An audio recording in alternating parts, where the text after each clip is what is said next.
After the Supreme Court of India refused to cancel the National Eligibility cum Entrance Test Undergraduate or NEET UG exam, medical aspirants and parents are now mulling over a review petition. But what is a review petition and is it the way forward now? Let's find out in today's episode of Straight Up by edX Live with me, Saumyangi Yadav. On Tuesday, July 23rd, after 4 hearings, the Supreme Court noted the paper leak incidents in Hazaribagh and Patna, but ruled that ordering a retest would impact the academic schedules of millions.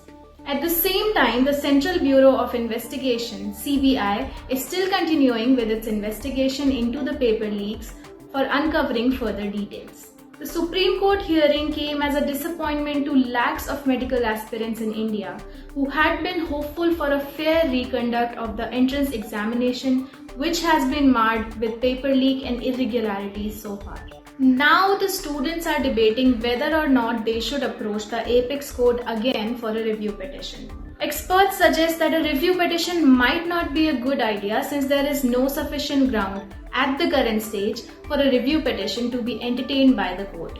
What is review petition and why would it not work out in favor of the students? Let us listen to Supreme Court advocate Aditya Kashyap about the same. So, a review petition is essentially a way for the parties to seek a review or reconsideration of the judgment that was passed by the court.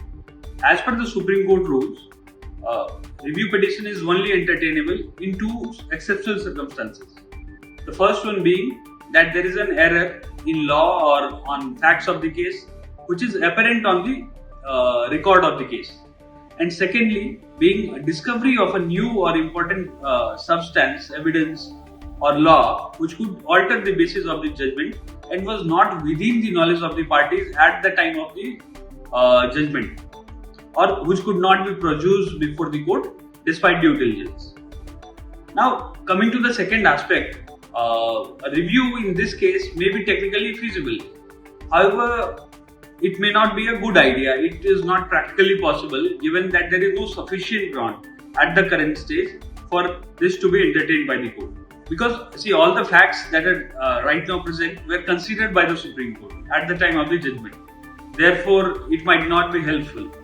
And another aspect that you must look into is that review petitions are usually not heard in open courts. These are in-chamber proceedings. So mostly they get dismissed and the probability is very, very bleak that it would succeed. That's all.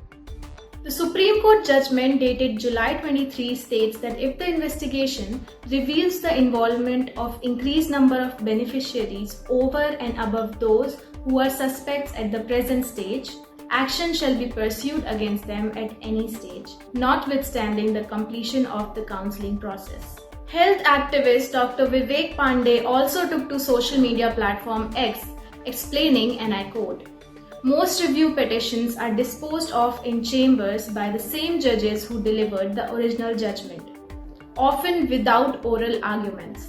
Statistically, the Supreme Court dismisses over 90% of review petitions as the threshold for providing an error is exceptionally high." Unquote. What's your take in this?